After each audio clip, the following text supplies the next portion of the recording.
स्थान पर कि अमायरा को इंसाफ कब मिलेगा। अमायरा की मौत से जुड़ी बड़ी खबर सामने आ रही है, जहां जांच के लिए दिल्ली से सीबीएसई की टीम पहुंच गई है। 1 नवंबर को अमायरा ने कूदकर जान दे दी थी। जयपुर के नीरजा मोदी स्कूल की घटना है। परिजनों ने स्कूल प्रशासन पर गंभीर आरोप लगा दिए हैं। मासूम अमायरा खुदकुशी के 12 दिन बीत चुके हैं। मासूम को अब तक इंसाफ कहीं का मिला है ऐसा नहीं है। अमायरा ने मौत की छलांग क्यों लगाई, अब भी ये सवाल बरकरार है। खुदकुशी के पहले ही पूरा घटनाक्रम सीसीटीवी में कैद हो गया है, जिसको स्कूल प्रशासन ने माता पिता को दिखाया है।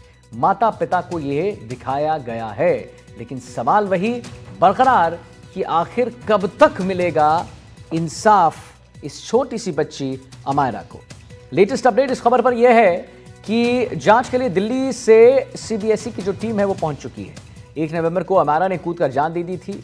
अब करीबन आप समझिए 13 दिन बीत चुके हैं इस बात को, लेकिन अभी तक इंसाफ नहीं मिला है। जयपुर के नीरजा मोदी स्कूल की घटना है। परिजनों ने स्कूल प्रशासन पर गंभीर आरोप लगा दिए हैं। मासूम अमायरा खुदकुशी के 12 दिन बीत चुके हैं, आज 13वां दिन है। मासूम को अब तक इंसाफ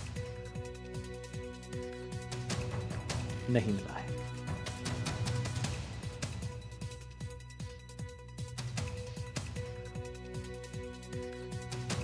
तो अमायरा ने मौत की छलांग क्यों लगाई, यह सवाल अब भी बना हुआ है।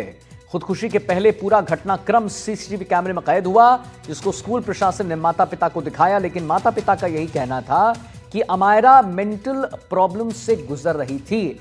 उस सीसीटीवी फुटेज में भी कुछ ऐसे फुटेजेस दिखे हैं जहां पर यह दिखा है कि बुलिंग होती थी। बुलिंग यानी कि उसके साथ मजाक किया जाता था, उस बच्ची के साथ। वो फोन कॉल, वो रिकॉर्डिंग हमने एनडीटीवी राजस्थान पर दिखाया है आपको, जहां पर अमायरा जो है, वो छोटी सी बच्ची जो है, रो रो कर बिलख बिलख कर कह रही है कि मैं स्कूल नहीं जाना चाहती, मुझे स्कूल मत भेजो, मुझे स्कूल जाने में डर लगता है क्योंकि वहां पर मेरे साथ जो चीजें हो रही हैं, मैं परेशान हूं। लेकिन फिर भी किसी ने उसकी नहीं सुनी। और सबसे बड़ा सवाल जो हम पूछ रहे हैं वो है स्कूल प्रशासन से।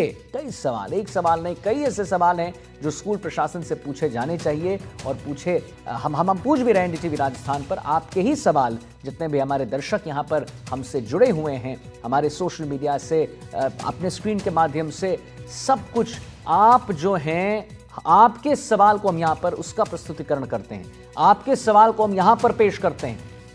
आपके मन में जो सवाल है अमायरा को लेकर कि इंसाफ कब, आप देखिए हम वही बात कर रहे हैं कि आखिर अमायरा को इंसाफ कब तक मिलेगा। आपके मन में सवाल है कि 12 दिन बीत गए लेकिन अभी तक इंसाफ क्यों नहीं मिला।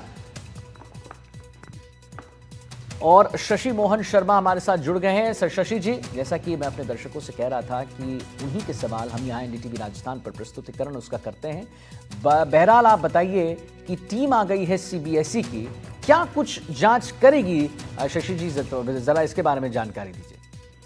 तो ये दरअसल दिल्ली से ये टीम आई है, और जब टीम आई है तो सारे पहलुओं के ऊपर बातचीत करेगी। और खास तौर से ये जो राष्ट्रीय बाल संरक्षण आयोग है उसकी टीम है, और उस लिहाज से बच्चों के लिए बेहतर माहौल बनाने का काम इसका है और बच्चों के बचपन के संरक्षण का काम इस आयोग का है। तो ये टीम अभी परिवार के सदस्यों से मिल रही है और ये जानने की कोशिश कर रही है कि क्या हुआ घटनाक्रम, और उसके बाद में जो परिवार के सदस्यों के साथ में स्कूल का बर्ताव है उसको लेकर के क्या स्थितियां बन रही हैं। इन्हीं सब चीजों पर बातचीत हो रही है, और जैसे ही टीम के सदस्यों से हमारी बातचीत होगी तो हम इसके बारे में और ज्यादा विस्तार से दर्शकों को जानकारी दे पाएंगे। पर शशि जी देखिए, सबसे बड़ा सवाल यहाँ पर यह है कि स्कूल प्रशासन तो कुछ कहने से बिल्कुल कतरा रहा है, कुछ कह ही नहीं रहा है।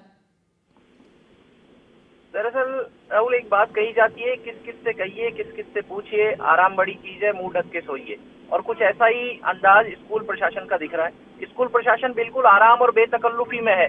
ना स्कूल प्रिंसिपल की तरफ से एक बयान दिया गया, ना संवेदना के 2 शब्द परिवार को कहे गए। एक कॉन्डोलेंस की बात होती है, एक शिष्टाचार होता है, सामाजिक शिष्टाचार, जिससे किसी से बातचीत नहीं होती लंबे समय से, उसके भी अगर ऐसा कोई परिवार में घटनाक्रम हो जाता है तो सामान्य शिष्टाचार के नाते संवेदना जताई जाती है। लेकिन जो स्कूल प्रशासन बच्ची से रोजाना मिलता था, बच्ची वहां पढ़ती थी, उसके परिजनों से हर क्वार्टर में मिलता था, पेरेंट टीचर मीटिंग में हर महीने की फीस वसूली जाती थी।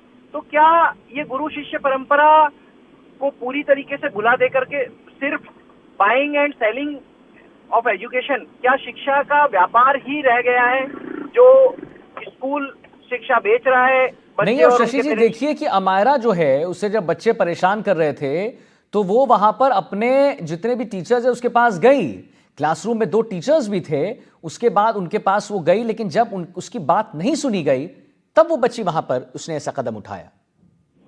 देखिए, ये घटनाक्रम बड़ा हैरान कर देने वाला और उससे भी ज्यादा दर्द देने वाला है। इस परिवार का दर्द जब तक अमायरा के माता पिता इस दुनिया में है तब तक उनका दर्द ना कभी कम होगा ना वो भुलाया जा सकेगा। जी। और वो दर्द किस लापरवाही के चलते मिला, ये सवाल है और ये सवाल चीख चीख करके जवाब पूछने की कोशिश कर रहा है। लेकिन स्कूल प्रशासन कानों में ना सिर्फ रोई बल्कि शायद पारा डालकर बैठा है जिससे बहुत उसके सही कह कोई रहे हैं कान आप। में आवाज ना जाए। और ऐसा स्कूल के जो संचालक हैं उन लोगों का कहना है कि उनका वकील बात करेगा। सवाल ये उठता है कि क्या जब कभी फीस की बात आई तो भी वकील नहीं बात की? जब कभी पेरेंट टीचर मीटिंग हुई तो भी क्या वकील से ही बात करने के लिए कह दिया गया? जब कभी क्या और जब मार्कशीट स्कूल की राशि देने की बात होगी तब भी मुझे लगता है वकील ही बात करेगा। नहीं शशि जी, यही कहना चाहिए स्कूल को कि जब बात हो जाए कि भाई कब तुम हमें ये दोगे, नहीं आप हमारे दर्शक जितने देख रहे हैं, जब स्कूल फीस की बात हो तब भी स्कूल जो ये कह रहा है बार बार कि वकील बात, तब भी वकील बात करे। बहरहाल